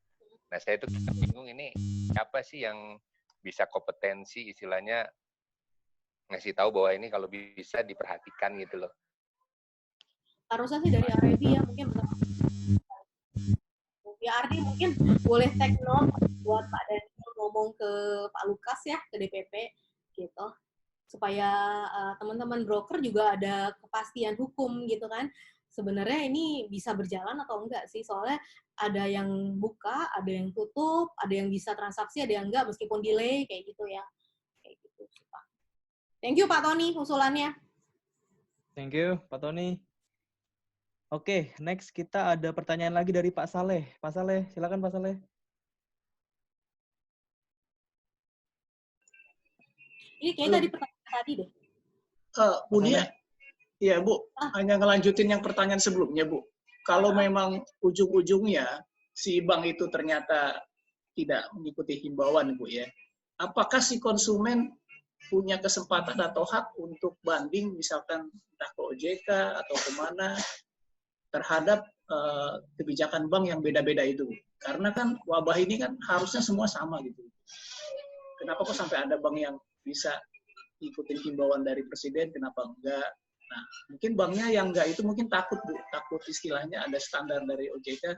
Kalau kebanyakan yang minta penundaan pembayaran, nanti banknya jadi jelek di mata OJK atau apa. Nah, itu gimana Bu solusinya?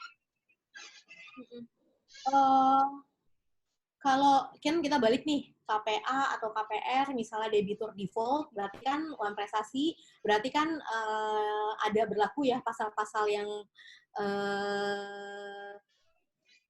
misalnya hak tanggungannya bisa dieksekusi, kayak gitu-gitu ya Pak ya, kayak gitu. Nah, berarti kan secara hukum kan gini, sebenarnya konsumen kita itu ketika dia menandatangani perjanjian kredit KPR atau KPA atau whatever, itu kan dia sudah mengetahui, menyadari bahwa saya ini sebenarnya tinggal di rumah milik si bank.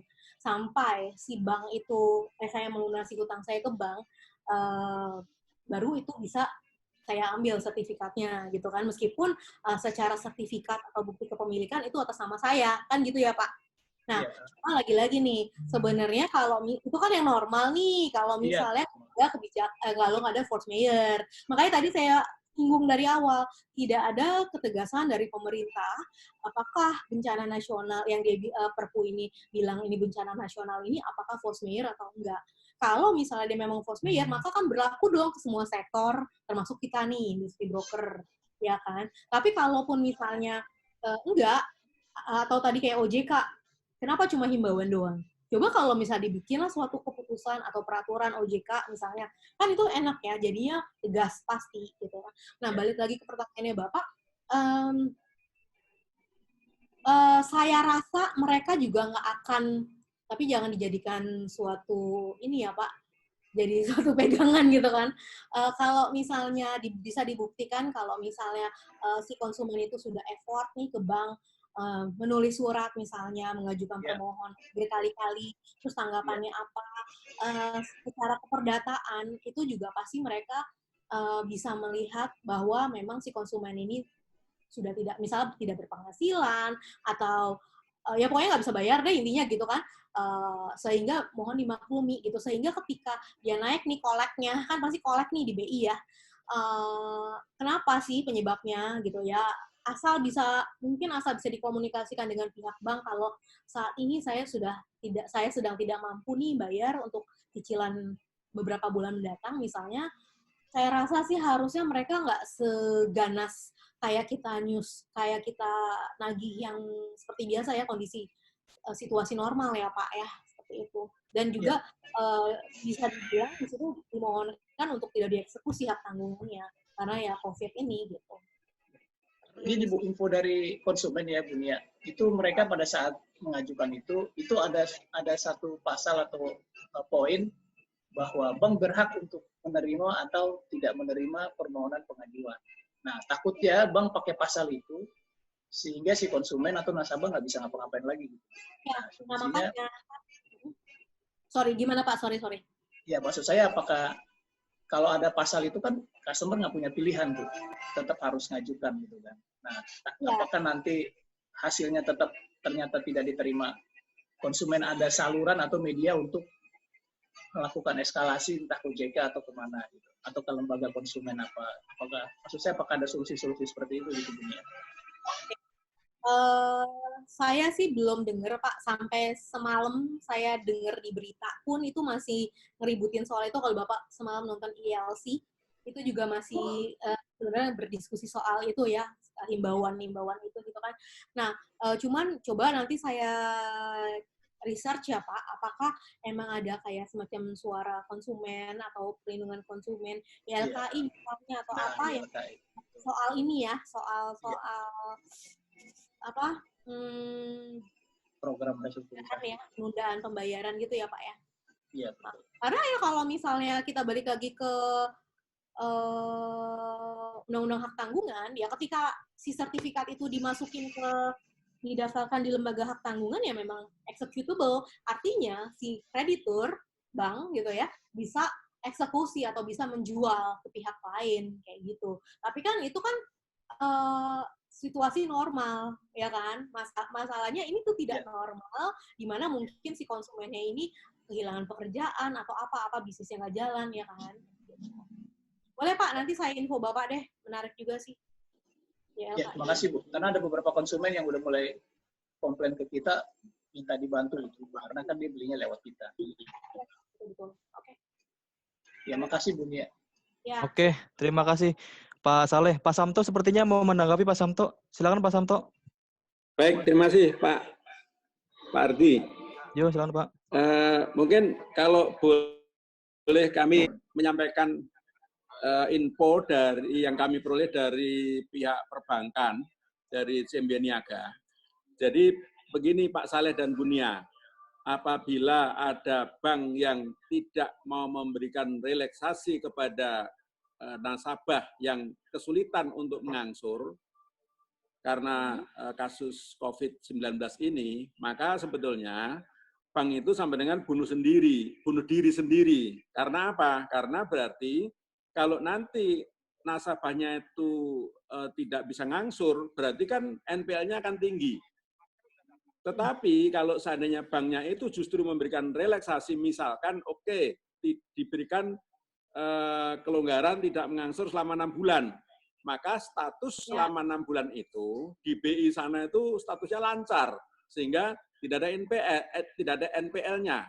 Ini yang kami peroleh kemarin pada waktu ada talkshow dengan Bank CMB Niaga. Ini sekedar informasi, barangkali mungkin itu bisa dimanfaatkan oleh misalkan ada customer-nya Pak Saleh bisa mendampingi kepada pihak bank, gitu. Terima kasih. Iya, tapi nggak ada peraturannya ya Pak Samto ya? Maksudnya sifatnya statement pribadi ya, pribadi orang bank, bukan resmi formal dari bank. Cuma menjaga status koleknya si konsumen doang kan? Ya nggak sih Pak? Ya, tapi tidak ada artinya mungkin nanti bank-bank kan juga akan akhirnya Bu, pada akhirnya dia juga akan mempertimbangkan masalah itu. Ini menurut dari pihak Bank CMB Niaga kemarin informasi begitu. Kalau seandainya ada bank yang tidak memberikan relaksasi kepada nasabahnya situasi COVID-19 ini sama dengan bank itu akan bunuh diri sendiri. Karena nanti otomatis langsung akan NPL-nya akan tinggi sekali, begitu Bu informasinya lah. Ini kan semua tergantung kebijakan dari masing-masing perbankan. Mestinya memang pemerintah dalam ini kalau presiden sudah yang ngomong itu harusnya kan sebelum ngomong harusnya sudah dikonfirmasi dulu, baik dengan katakanlah mungkin ada asosiasi perbankan kan Bu, itu ada Himbara kalau nggak salah ya, ada himpunan bank BUMN maupun swasta atau Perbanas ya, terus mungkin dengan BI, dengan OJK mestinya itu sudah dibicarakan dulu semuanya, baru Presiden menyampaikan, sehingga begitu Presiden menyampaikan itu semuanya sudah tahu bagaimana untuk memberikan kebijakan itu, sebenarnya begitu. Memang pada awalnya seperti misalkan para ojol itu yang ngambil kredit motornya kan akhirnya datang ke leasing company-nya, siapa yang bolehkan, saya nggak ada aturan itu katanya begitu, tapi setelah dipertegas lagi ternyata bisa gitu loh Bu. Inilah yang kadang-kadang istilahnya itu koordinasinya itu masih kurang gitu ya. Ini maklum lah, mungkin karena semua udah panik atau bagaimana gitu. Itu tambahan dari kami. Terima kasih. Makasih Pak Samto inputnya. Oke, thank you Pak Samto. Oke, next saya ada pertanyaan dari Century 21 Prima Arcade. Silakan Bapak Ibu dari Century 21 Prima Arcade. Bisa langsung ditanya ke Ibu Nia. Halo Ibu Nia. Halo Pak Gatot. Silakan Pak Gatot. Bu Nia, Selamat ulang tahun Pak Gatot. Oh, ya, Happy terima birthday, kasih. Pak Gatot. Happy birthday. Ya, Happy birthday Pak Gatot. Yang umurnya Pak Gatot. Pak Gatot happy birthday. Ya, terima kasih. Umurnya kurang 1 ya. Silakan Pak Gatot. Unia, aduh, lama nggak jumpa. Sekarang udah hebat nih, luar biasa. Dulu berapa tahun lalu ya? 5 tahun lalu ikut mendampingi saya ke Komjak ya, Bu. Kita ada masalah waktu itu mengenai ada tuntutan dari pembeli ya, terus Unia ini mendampingi dengan gagah perkasa. Aduh, akhirnya kita bisa lolos. Waduh. Alhamdulillah kalau bisa bantu, Pak. Ya. Ibu, jadi pertanyaannya begini, ada beberapa termasuk klien kita ini karena PSBB gitu ya, sama kantornya itu juga agak strict gitu ya. Dia minta bahwa akadnya itu kalau bisa dilakukan dengan dengan telekonferensi gitu. Saya udah tanya kepada notaris, menurut notaris itu sekarang undang-undangnya sih belum membolehkan itu gitu. Tapi sementara kondisinya seperti ini. Nah, bisa nggak sih dalam pengertian itu misalnya nih penjual dengan notaris dulu gitu, mungkin dalam satu tempat jaraknya jauh, habis itu gantian notaris dengan pembeli gitu. Itu kalau secara hukum apakah kira-kira bisa dimungkinkan? Mohon ini pencerahannya. Ya. Oke, thank you Pak Gatot. Kalau dalam perjanjian bisnis pada umumnya itu sih memungkinkan Pak. Kalau Bapak pernah dengar kata-kata circular gitu kan ya, itu bisa ditambahin aja klausul di bawahnya bahwa perjanjian ini ditandatangani secara sirkular gitu kan. Terus kemudian dokumennya terpisah menjadi satu kesatuan dokumen perjanjian lah gitu kan ya bahasanya. Nanti kalau misalnya memang butuh input dari saya cariin kata-kata yang bagus. Saat ini belum kepikiran ya Pak. Terus cuman untuk akta jual beli, nah itu yang saya nggak tahu. Karena kan akta jual beli, akad segala macam itu balik lagi ke notaris. Mereka kan profesinya beda nih Pak. Nah makanya kalau misalnya kita lawyer sih kalau pakai perjanjian bisnis pada umumnya boleh.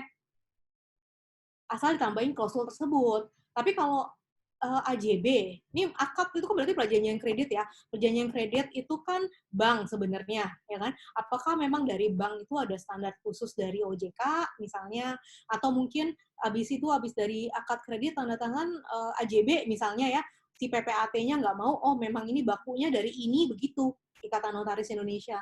Nah itu yang saya kurang ini sih Pak. Memang kenapa kalau di dalam satu ruangan Pak? Oh cuman sebentar gitu kan, bertiga doang, tantangan? Ini orangnya strict Bu, jadi kita masih belum menemukan jalan keluar karena kalau notaris masih beranggapan hukum kita itu hukum Belanda, jadi berdasar bukti fisik yang hadir di hadapan PPAT gitu. Jadi sementara kalau dari klien masih situasi kan begini, zaman sekarang masa nggak bisa sih gitu. Jadi ini kita yang belum ketemu nih Bu. Oke. Karena AJB itu, kalau AJB kan punya standar ya, jadi tidak bisa dimasukkan soal sirkular ya, jadi sirkulasi gitu ya, di situ ya. Coba saya tanyain teman-teman PPAT ya, notaris PPAT, apakah mereka dengan kondisi seperti ini bagaimana sih gitu kan? Soalnya kalau setahu saya ada teman-teman rekanan kantor saya nih, beritanya saya udah buka kantor sendiri nih Pak Gatot. Iya hebat nih. Ini Nia Mahesa Law Firm ya. Iya betul Pak.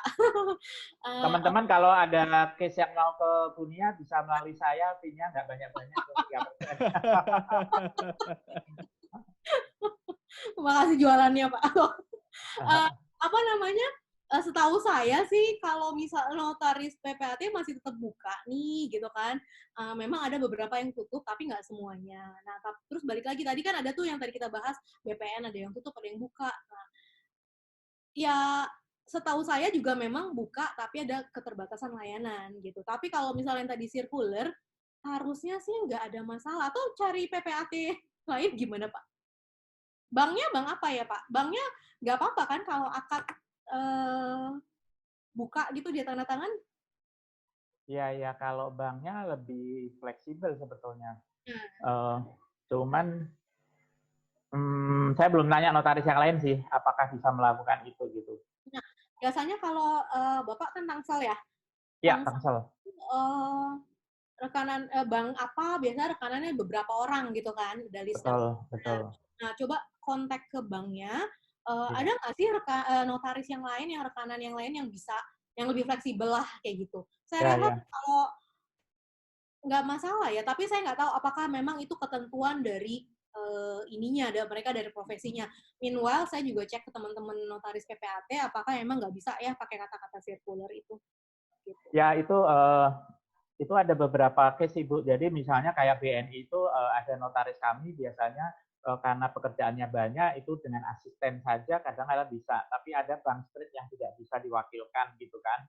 Nah, kemudian seperti yang Ibu sebut, misalnya seorang pejabat negara yang sebut banget itu, apakah AJP-nya juga harus temu muka gitu. Dan fakta di lapangan kan kadang-kadang sirkuler gitu ya.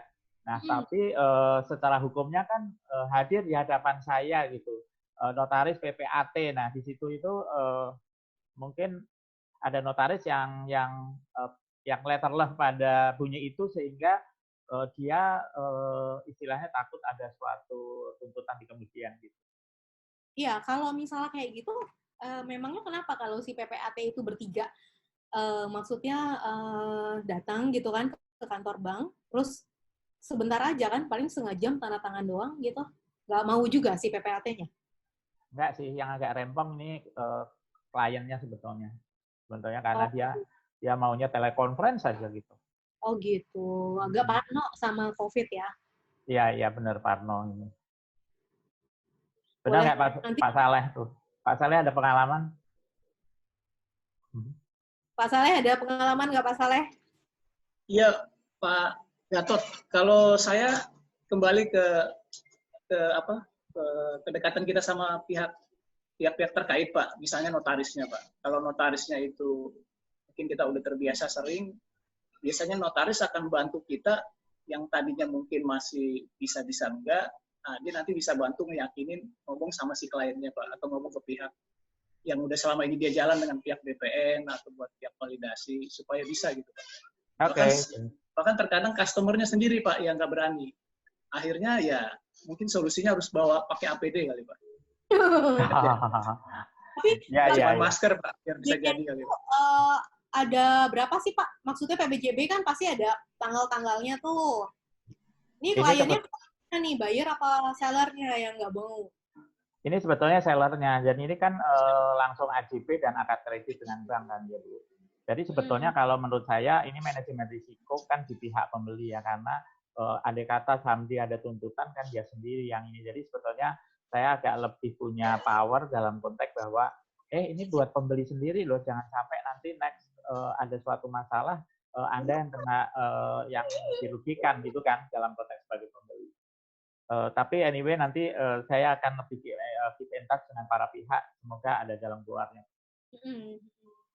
Ya kalau misalnya ya kalau di PPJB-nya itu tegas gitu kan, bilang emang harus tanggal sekian udah harus selesai akad, AJB segala macam prosesnya, ya harusnya Bapak bisa push di situ sih Pak, gitu. Iya Bu, terima kasih dari saya cukup demikian, terima kasih ya. Oke, thank you Pak Gatot. Selanjutnya ada Ibu Susana Yuniarsih dari Century 21 Metro nih yang mau bertanya. Bu Susana, silakan. Halo Ibu Susana. Dari Century 21 Metro. Halo Bu Susana. Ya, sepertinya lagi ada gangguan. Ya, Bu Susana, silakan. Oke, mungkin kita skip dulu, nanti kalau Ibu Susana sudah balik bisa langsung ditanyakan. Selanjutnya dari Pak Wegi. Pak Wegi dari Century Universal. Pak Wegi, silakan Pak Wegi. Iya, selamat siang Bu Nia dan selamat siang Bapak Ibu. Salam sehat semuanya. Baik, saya mau tanya. Saya punya case, ada beberapa klien yang beli dengan salah satu developer di area sekitar Kelapa Gading. Dan kemudian kondisi pembelian ini rata-rata menggunakan cash. Dan juga suratnya sudah artinya sudah lunas pembayarannya, kemudian suratnya ini masih PPJB. Rumah tersebut juga sudah selesai dibangun dan kemudian sudah diserah terimakan. Tapi kondisi ini masih PPJB. Nah, tiba-tiba dalam tahun ini terjadi COVID, salah satu developer yang kecil ini kemudian dinyatakan pilot.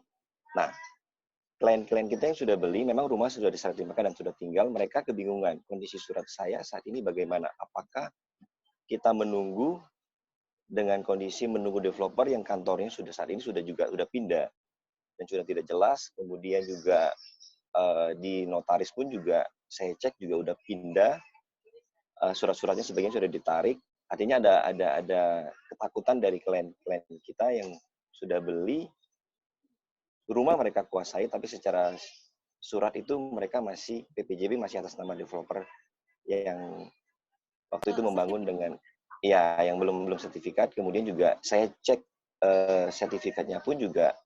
Jadi sertifikat ini gini, misalkan dia beli PTA ya, dia beli dari PTA ini yang punya surat resminya. Si PTB ini adalah developernya. Nah, developer ini beli dengan PTA dengan kondisi belum dibaliknamakan ke PTB yang si developernya. Waktu itu masih ada kuasa jual katanya. Kemudian yang si PTB developer ini menjual ke klien kita dengan surat yang ditujukan adalah surat masih atas nama PTA. Nah, ini yang terjadi sampai hari ini adalah surat tersebut masih PPJB, masih atas nama PTA. Nah, menurut Bu Nia, langkah apa yang harus diambil oleh konsumen kita untuk case yang seperti ini? Ini cukup complicated ya. Terima kasih. Thank you, Pak. Yang dipilotin PT apa, Pak? A apa B? PTB-nya, yang developer yang membangun ini. Oke, berarti sekarang sudah dalam pilot, ya kan? Seluruh pembeli rumah susunnya itu sudah pecah sertifikat semua? Pecah sertifikat sudah. Sebagian sudah pecah sertifikat. Sudah balik nama? Justru belum balik nama. Jadi developer ini yang saya cek yang rata-rata hampir masih nama PTA yang pertama kali. Kondisinya memang PTB ini membeli dengan kondisi lunas, tapi masih digantung ya. Saya lihat dia digantung, belum dibalik namakan. Waktu itu kan masih bisa untuk kuasa jualnya kan. Jadi artinya dia tidak balik nama dulu, tapi dia jual dengan kondisi yang dari A langsung ke klien kita. Berarti konsumen nggak bisa AJB? Iya, saat ini dengan menyatakan dia pilot, artinya kan udah pasti kan jangankan untuk balik nama. Ya, dia sudah posisi pilot itu kan juga, jadi dana yang dari customer kita sudah terima, kondisi beli itu waktu itu juga including dengan surat-surat itu, jadi balik nama jadi sertifikat pun sudah include semua, sudah masuk semua. Oke, Pak. Ini ya agak complicated ya Pak, tapi memang saya tuh selama berapa ya, kurang lebih 10 tahunan lah ya di industri properti itu, emang saya tuh sebel banget ngelihat developer yang nakal gitu loh. Saya pribadi pun sebagai konsumen juga hati-hati sekali, tapi ada juga yang kadang-kadang suka kejeblos gitu kan. Dalam hal seperti ini Pak, bisa si konsumen ini biasanya berarti sudah ada PPRS belum sih? PPRS harusnya sudah ada. Kalau ini RT RW ya, ini kan rumah ya. Kondisi yang dia beli tadinya masih rumah tadi total kosong. Bukan rumah susun? Bukan rumah susun. Jadi rumah tinggal. Terus bisa aja kontak ke kuratornya, Pak.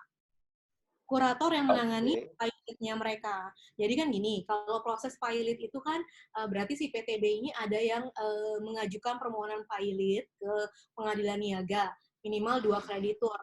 Siapanya kan kita nggak tahu caranya. Nah, tapi ketika si PTB dinyatakan dalam pilot, maka akan ditunjuklah oleh pengadilan niaga kurator yang mengurus harta-harta pilotnya mereka. Nah, itu dicek dulu apakah rumah Bapak tersebut atau kliennya ya itu atau warga di sana itu kan termasuk dalam bundel pilot. Kalau tidak masuk, salah harusnya, ya kan? Tapi kalau termasuk ditanyakan saja ke kurator, berarti kurator itu harus mencari mungkin buyer baru untuk si perumahan tersebut, developer perumahan lah ya, bukan developernya ya, perumahan tersebut. Kemudian baru terjadi bisa dibalik namakan atau transaksi si AJB itu atau terima pembeli gitu. Tapi untuk clear-nya lebih baik cari dulu nih Pak, nomor perkaranya berapa. Bapak bisa Google kok di mahkamah.go.id. Terus kemudian Bapak ketik aja nomor perkaranya, nanti ketahuan tuh kuratornya siapa. Atau carinya di Google, mungkin ada kali kalau case-nya besar ya. Kalau case-nya besar biasanya suka ada di artikel online. Kayak gitu. Nah, bersama-sama si yang RT RW ini atau lingkungan itu bisa kayak semacam ada kayak semacam petisi lah gitu kan ya, atau mengkuasakan ke salah satu orang atau institusi ke kurator tersebut menanyakan ini gimana sih kedudukannya atau sebenarnya rumahnya mereka itu termasuk dalam bundel pilot atau enggak, seperti itu. Itu dulu Pak. Kalau misalnya memang nanti sudah dari kuratornya udah, oh ya ini termasuk, nah terus langkahnya selanjutnya berarti kan si kurator harus menjual tuh Pak perumahan Bapak itu. Nah nanti itu lebih ke proses kepailitannya sih. Oh, berarti ini kan kalau yang dia menjual maksudnya pertanyaan saya kan gini Bu Nia. Ini rumah kan sudah dikuasai oleh klien kita semua rata-rata. Tapi kondisi suratnya ini yang belum dibalik namakan, masih kondisi yang dipegang sama klien kita adalah surat perjanjian jual beli PPJB ya. Nah, artinya sertifikat tersebut masih ada di tangan developer yang PTB ini. Nah, ini kan kita bingung kalau misalkan kalau saya sebagai konsumen pun juga bingung kan, saya harus kemana gitu. Karena developer sendiri sudah istilah nakal lah, tidak ada di tempat kan. Kemudian surat pun kita hanya pegang PPJB. Apakah dasar PPJB ini cukup kuat untuk misalkan langkah hukum untuk misalkan tarik si developer ini agar bertanggung jawab gitu? Karena banyak rata-rata pembeli kalau misalkan rata-rata di rumah range-nya masih harganya di bawah 2 miliar, pembeli ini kan bingung, nggak ngerti hukum, dan mereka taunya adalah mereka beli dengan kita Century, tentunya adalah ada bantuan hukum, ada maksudnya gimana kita selanjutnya, karena kita bingung Pak. Setiap kita samperin ke lokasi si kantor developer, hanya kan ada udah dalam OB-nya. Iya. Ya. Udah pilot ya udah nggak beroperasi Pak. Udah secara hukum tuh udah nggak bisa ngapa-ngapain. Yang tadi makanya kenapa saya sarankan harus ke kurator, karena memang kurator lah yang sekarang berwenang. Gitu. Oh, artinya si klien kita berarti akan hubungin kurator dengan nanti dibantu sama bantuan hukum ya, di salah satu misalkan. Kemudian boleh. Secara teknisnya nanti itu hubungan TikToknya aset yang developer misalkan nanti dia punya aset dijual untuk proses balik nama sertifikat tersebut. Poinnya sederhana seperti itu ya garis besarnya ya. Kalau misalnya sudah dalam pilot di PTB gitu kan ya, itu sebenarnya sudah secara hukum sudah tidak bisa ngapain gitu kan. Nah sekarang ini perlu dicek dulu nih, makanya tadi pas saya suruh RT RW coba cek kuratornya siapa, kemudian tanya apakah perumahan tersebut masuk ke dalam bundel pilot atau tidak. Karena kalau sudah masuk, berarti itu harus dilelang sama kurator, dijual untuk membayar hutang si kreditur, si pemohon pilot. Nah, kalau sebelum sampai ke sana, makanya Pak Wegi cek dulu nih, kalau misalnya memang masuk, terus kemudian gimana perlindungan konsumen? Saya juga sudah si klien saya juga kan sudah pembeli, sudah punya nih PPJB-nya. Kalau tadi Pak Wegi bilang sah nggak sih? Sah, PPJB itu sah kok, gitu kan ya. Bapak kalaupun misalnya mau jaminkan atau apa, ada kok rekanan bank yang, bank-bank yang memang menerima PPJB, gitu, pemilik dasar kepemilikannya, gitu kan. Cuma masalahnya bukan di situ. Buat apa kalau misalnya kemudian status Bapak tuh nggak bisa sertifikat? Iya.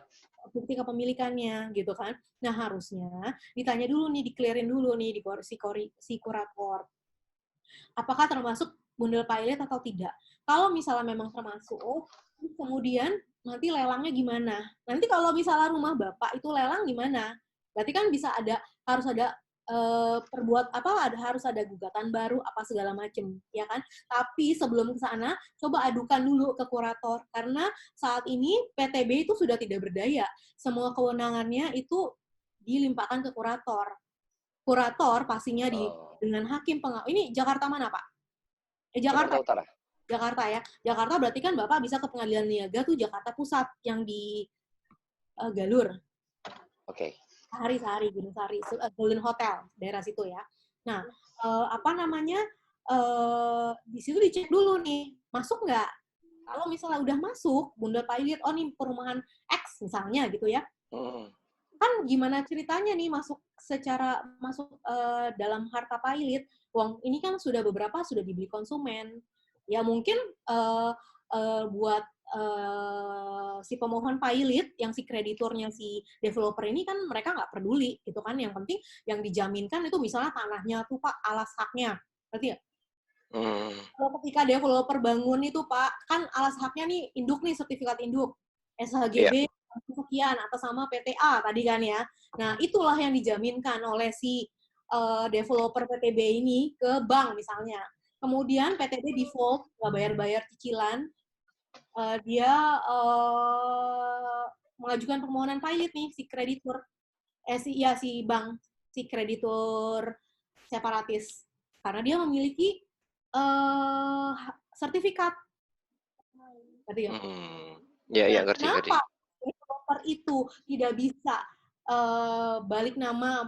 Mungkin kalau tadi Bapak bilang udah pecah sertifikat nih, tapi belum. Ya mungkin prosesnya sudah dilakukan, tapi masih atas nama PTA ya, sorry ya. Tapi kemudian ada yang ngajuin permohonan pilot segala macam, itu kan di tengah-tengah perjalanannya kayak gitu. Nah itu perlu di-clearin, dan clearin itu Bapak kontaknya ke kurator ngadunya. Jadi si klien ini di lingkungan rumahnya kan ada RT RW tadi, makanya tadi saya tanyakan kan. Nah itu dibikinlah suatu tadi saya bilang petisi ya, umumnya sih orang-orang sini ngomongnya petisi gitu, minta penjelasan gitu kan, terus kemudian ke salah satu pihak, entah itu warga atau mungkin ke satu institusi gitu kan ya, minta kejelasan ke kurator, apakah perumahan tersebut masuk bundle pilot atau enggak. Kalau masuk, terus bagaimana next step-nya. Itu lain lagi ceritanya. Dan kalau saya harus ngasih opini saat ini, saya harus lihat putusan pilotnya, terus kemudian gimana-gimananya gitu. Oke, berarti yang mesti dipastikan apa betul-betul sudah pilot dan terdaftar atau belum ya? Nah, yang masih jadi pikiran saya dan di pertanyaan kita dari klien-klien juga, dengan kondisi dia sudah lunas PPJB tersebut, misalkan dia hanya menyatakan pilot, tapi ternyata dia tidak daftarkan pilot, dan surat yang aslinya yang sudah dia sertifikat yang sudah pecah masih nama PTA, kemungkinan bisa dijaminkan nggak Bu? Walaupun misalkan kita sudah lunasi sebagai pembeli misalkan dengan PPJB, tapi suratnya masih PTA, itu sebagai posisi PTB ini sebagai developer, walaupun dia misalkan sudah PPJB dengan kita, surat tersebut apakah masih bisa dijaminkan ke salah satu bank misalkan? Itu yang dikhawatirkan oleh calon buyer kita rata-rata. Setahu saya Pak ya, ada bank-bank yang memang menerima PPJB. Gitu. Mudah-mudahan perumahan tersebut bank nggak ngeh kalau misalnya sudah dalam pilot developernya, sehingga mereka bersedia untuk menerima jaminannya tersebut. Gitu. Tapi kalaupun misalnya mereka harga plafon kreditnya itu biasanya rendah banget. Oh bukan, maksud saya gini Bu Nia. Maksud saya adalah si pembelinya sudah pegang PPJB, kemudian yang PTB ini kan masih pegang sertifikat aslinya yang sudah dipecah, masih nama PTA. Nah, pertanyaan saya, dia kan sudah terima uang yang si PTB-nya lunas. Suratnya masih ada di tangan dia. Dengan kondisi begini, kita tidak tahu terdaftar pilot atau tidak, apakah si PTB ini bisa meminjamkan dana dengan kondisi surat yang dia pegang saat ini. Bisa dijaminkan kembali suratnya. Kalau dia sudah dalam pilot, makanya Pak, gini, tadi harusnya putusannya juga dulu nih, kita baca, ya kan? Apakah sebenarnya tanahnya Bapak itu, tanah si klien ini, itu dijaminkan atau enggak oleh si PTB? Apakah siapa pemohon kreditnya? Say misalnya bank, kreditur yang punya tanah yang SHG, sertifikat induk tadi, yang tadi saya bilang. Ya kan? Abis itu kan mereka pecah-pecah tuh menjadi perkafling kan gitu kan. Nah, prosesnya kan demikian tuh kalau developer yang normal ya kan. Abis itu baru AJB ke konsumen. Nah, makanya tadi kalau balik lagi ke pertanyaan Bapak, mau tahu apa enggaknya, bisa tahu apa enggaknya itu depend sama putusan pilotnya. Kalau Bapak bilang tadi dalam pilot, itu dalam pilot Pak, si PTB itu bisa dalam pilot, itu ada putusan pengadilan niaga. Oke, karena kita dapat info. Bukan cuma ngomong, saya pilot, enggak. Gitu. Ya, artinya ada keputusan kan. Karena yang kita dapat infokan dia perusahaan mereka pilot adalah legal. Legalnya mereka pun sudah tidak ada di situ. Nah, tapi keputusan itu memang dari customer sama kita belum dapatkan. Nah, ini yang jadi complicated. Kita ini bingung gitu. Jadi dari sisi konsumennya bingung, kita sebagai profesi di broker juga bingung.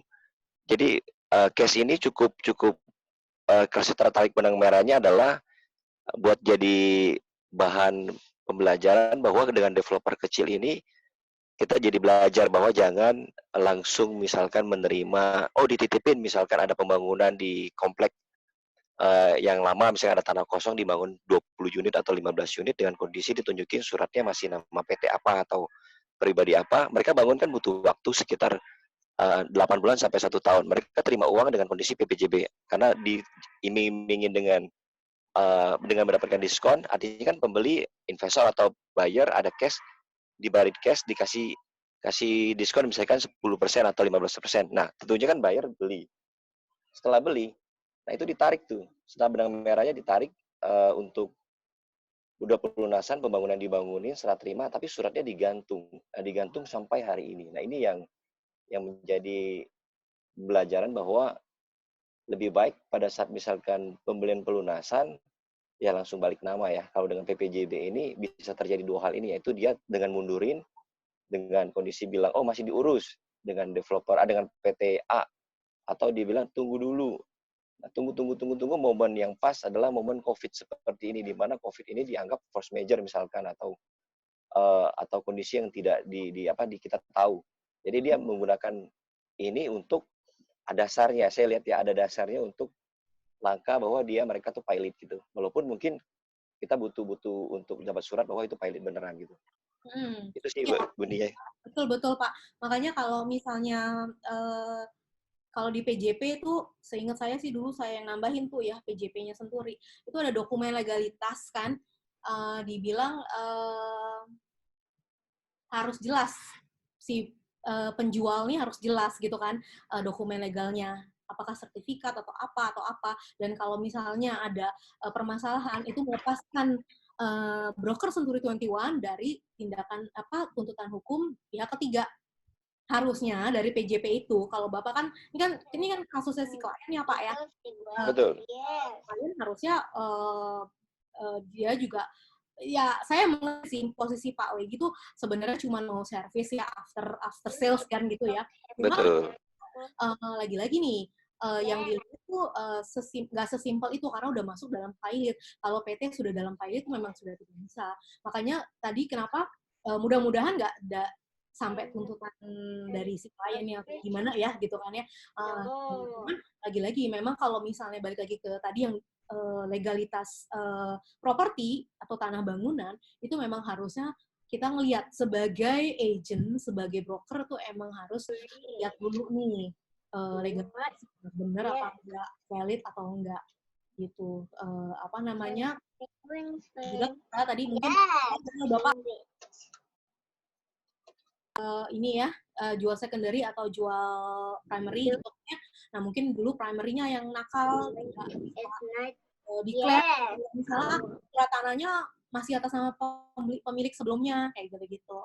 Tapi sebagai agent juga kita berkewajiban aktif gitu loh, cari tahu sebenarnya secara hukum nih, makanya bukti kepemilikannya dulu deh, kalau kita masalah pajak nunggak atau apa ya, itu masih penting lah gitu kan. Tapi bukti kepemilikannya dulu gitu. Iya, iya. Yang kita lewati adalah gini. Memang awalnya developer ini menunjukkan dokumennya clear dengan bahwa dengan PTA dia sudah balik namakan ke PT B yang developer yang bangun ya. Tapi kenyataannya berjalannya misalkan dia bangun 5, kemudian bangun 6. Itu clear. Bangun berikutnya kan kita kemungkinan besar kan untuk ya ini ketelitian kita juga harus hati-hati.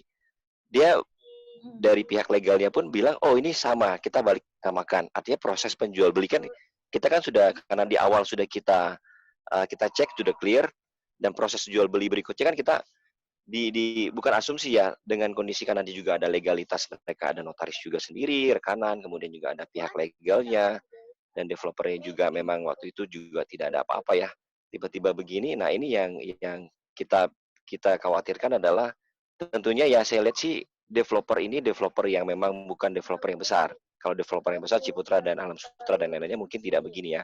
Karena dengan developer yang kecil, saya rasa ini mungkin terganggu cash flow-nya atau apa, sehingga dia, ya ini mungkin nekat dengan artinya, rumah saya sudah serahkan, PPJB saya kasih, tapi surat aslinya tidak dikasih. Tapi tetap balik lagi ya, after sales kita setelah masuk di hukum ini, walaupun rumah sudah diterima, kita pasti akan dicari selalu dengan sama kliennya. Intinya dalam artian pertanggung jawab sosialnya bagaimana selanjutnya. Saya beli kan melalui Century. Next-nya bagaimana Pak? Rumah kita tinggal, tapi rumah ini kita tidak bisa jaminkan, kita tidak bisa jual. Ini case yang saya tanganin sudah hampir kurang lebih 2 tahun ya. Karena waktu itu kan dia kasih, ya sudah 2 tahun. Dalam artian gini, developer ini menarik waktu, ya tarik ulur.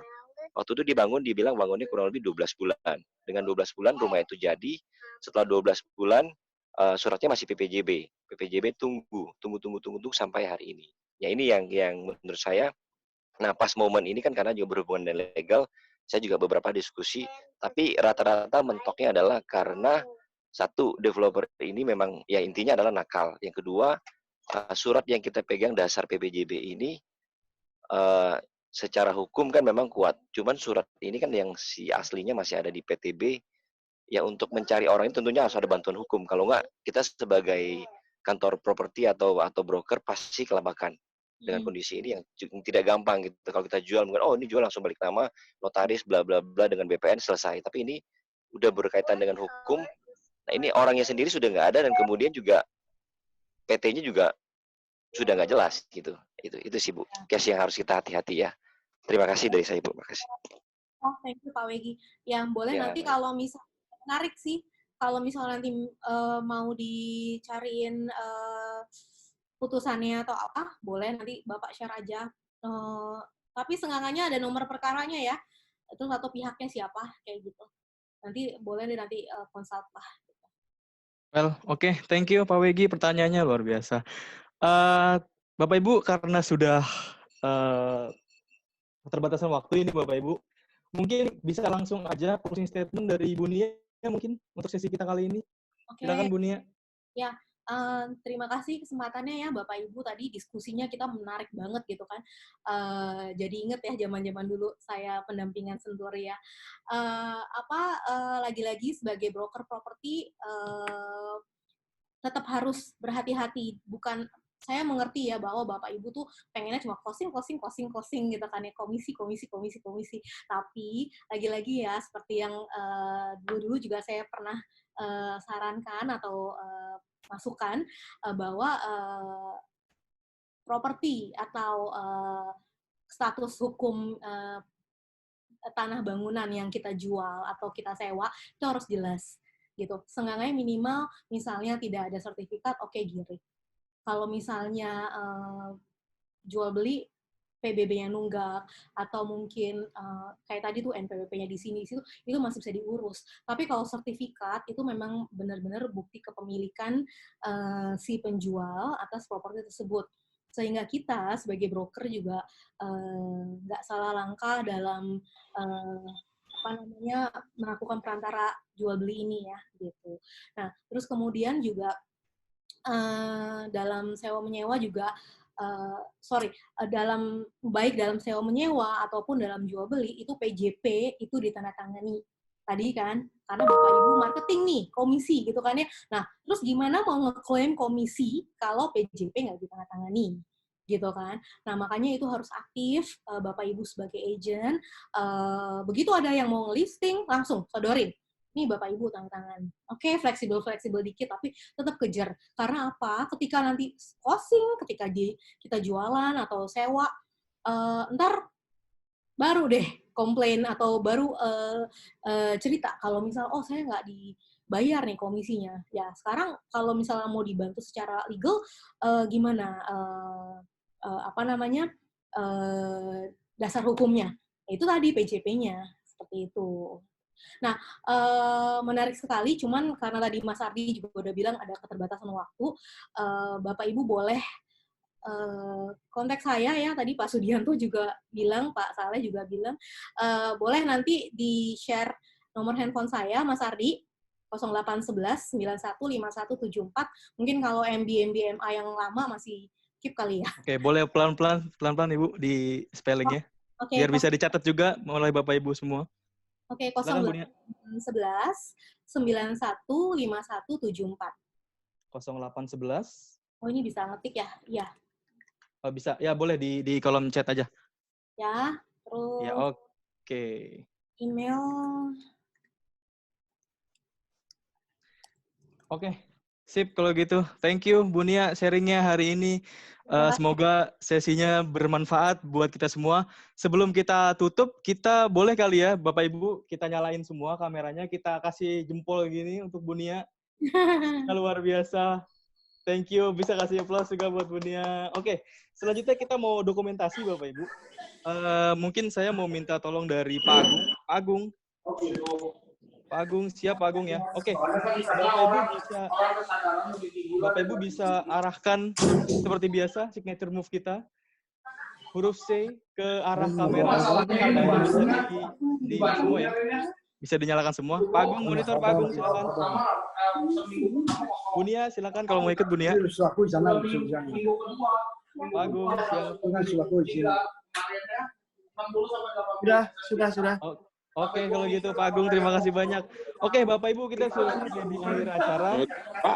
Untuk Bapak Ibu yang ingin ikut di acara-acara sesi online Century 21 Indonesia, boleh banget karena besok kita ada Century 21 online training session. Kita besok akan mengundang Bapak Antonius Tanan sebagai pembicara. Nah, untuk daftar, Bapak Ibu bisa langsung saja buka di browser, ketik bit.ly C21_OTS online training session, huruf besar semua OTS-nya ya. Bapak Ibu bisa input di situ. Lalu di hari Jumat kita juga akan ada online sharing session dengan trainer kita Ibu Johanna. Langsung saja kalau mau yang langsung daftar ketik bit.ly C21_OSS1 ada angka satunya ya Bapak Ibu ya. Oke Bapak Ibu, sepertinya kita sudah sampai di akhir acara. Kalau begitu, saya dari Ardi dari Century 21 Indonesia mengucapkan terima kasih banyak atas partisipasi Bapak Ibu. Terima kasih juga Ibu Nia. Semoga kita semua sehat, semoga kita semua bisa sukses lagi ke depannya. Semoga kita juga bisa melewati masa-masa COVID ini secara bersama-sama. Oke, kalau gitu selamat siang Bapak Ibu. Terima kasih. Ya, thank you Pak Ardi. Thank you Bu Nia.